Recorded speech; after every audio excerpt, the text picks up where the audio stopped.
മധ്യപൂർവേഷ്യൻ രാഷ്ട്രീയ ഭൂപടത്തിൽ വീണ്ടും ആശങ്കയുടെ കരുനിഴൽ പടരുകയാണ്.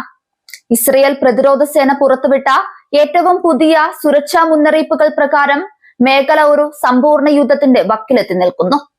വടക്കൻ ഇസ്രയേലിലെ അതിർത്തി പ്രദേശങ്ങളിൽ മാത്രം ഒതുങ്ങി നിന്നിരുന്ന ഹിസ്ബുള്ളിയുടെ റോക്കറ്റ് ആക്രമണങ്ങൾ ഇനി രാജ്യത്തിന്റെ ഉൾപ്രദേശങ്ങളിലേക്കും പ്രധാന നഗരങ്ങളിലേക്കും വ്യാപിച്ചേക്കാമെന്ന കൃത്യമായ സൂചനകളാണ് ഇപ്പോൾ പുറത്തുവരുന്നത്. ഇത് കേവലം രണ്ട് ശക്തികൾ തമ്മിലുള്ള ഏറ്റുമുട്ടലല്ല, മറിച്ച് ലോകരാജ്യങ്ങളെ ഒന്നടങ്കം ബാധിച്ചേക്കാവുന്ന വലിയൊരു പ്രതിസന്ധിയുടെ തുടക്കമായാണ് നിരീക്ഷകർ വിലയിരുത്തുന്നത്.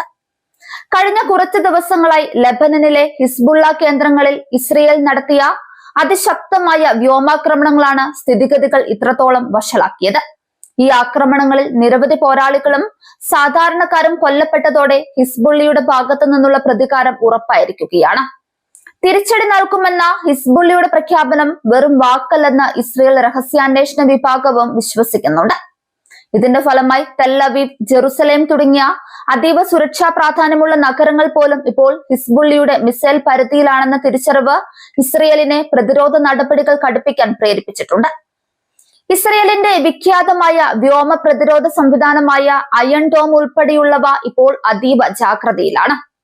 ഒരേ സമയം നൂറുകണക്കിന് റോക്കറ്റുകൾ പ്രവഹിക്കുന്ന സാച്ചുറേഷൻ അറ്റാക്ക് ഹിസ്ബുള്ള പരീക്ഷിച്ചാൽ അത് മറികടക്കുക എന്നത് ഇസ്രയേലിന് വലിയ വെല്ലുവിളിയാകും. അതിർത്തികളിൽ നിന്ന് ജനങ്ങളെ കൂട്ടത്തോടെ ഒഴിപ്പിക്കുന്ന സാഹചര്യമാണ് നിലവിലുള്ളത്. സാധാരണക്കാരുടെ സുരക്ഷ മുൻനിർത്തി സ്കൂളുകൾക്കും പൊതുസ്ഥാപനങ്ങൾക്കും നിയന്ത്രണങ്ങൾ ഏർപ്പെടുത്തി കഴിഞ്ഞു. ഭീതിയുടെ നിഴലിൽ കഴിയുന്ന ജനതയെ സംബന്ധിച്ചിടത്തോളം ഓരോ സൈറൻ മുഴക്കവും വരാനിരിക്കുന്ന വലിയ ദുരന്തത്തിന്റെ മുന്നറിയിപ്പായി മാറുന്നുണ്ട്.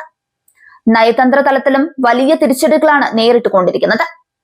അമേരിക്കയും മറ്റു പാശ്ചാത്യ രാജ്യങ്ങളും സമാധാന ചർച്ചകൾക്ക് ആഹ്വാനം ചെയ്യുന്നുണ്ടെങ്കിലും തങ്ങളുടെ പരമാധികാരത്തിന്മേലുള്ള കടന്നുകയറ്റം അംഗീകരിക്കില്ലെന്ന കർക്കശമായ നിലപാടിലാണ് ഇരുപക്ഷവുമുള്ളത്. ഹിസ്ബുള്ളയ്ക്ക് പിന്നിൽ ഇറാന്റെ ശക്തമായ പിന്തുണയുള്ളതിനാൽ ഈ പോരാട്ടം ഒരു പ്രാദേശിക യുദ്ധമായി മാത്രം അവശേഷിക്കില്ലെന്നത് ഉറപ്പാണ്.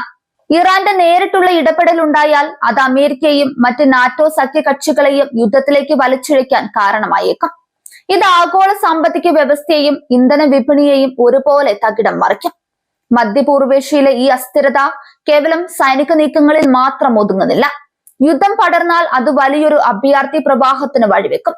ലെബനനിലും ഇസ്രയേലിലും വസിക്കുന്ന ദശലക്ഷക്കണക്കിന് സാധാരണക്കാരുടെ ജീവനും ഉപജീവനമാണ് ഇവിടെ പണയപ്പെടുത്തുന്നത്. ആധുനിക യുദ്ധതന്ത്രങ്ങളും അത്യാധുനിക ആയുധങ്ങളും ഉപയോഗിച്ചുള്ള ഈ പോരാട്ടം മേഖലയെ പതിറ്റാണ്ടുകൾ പിന്നോട്ട് നയിക്കും. സമാധാനത്തിന്റെ വാതിലുകൾ ഓരോന്നായി അടയുമ്പോൾ ലോകം ശ്വാസം അടക്കി പിടിച്ച് നോക്കി നിൽക്കുന്നത് ആ വിനാശകരമായ അടുത്ത നീക്കത്തിലേക്കാണ്. ആഗോള സമാധാനം നിലനിർത്താൻ അന്താരാഷ്ട്ര സമൂഹം എത്രത്തോളം ഫലപ്രദമായി ഇടപെടുമെന്നതിനെ ആശ്രയിച്ചിരിക്കും വരും ദിവസങ്ങളിൽ മധ്യപൂർവേഷ്യയുടെ ഭാവി.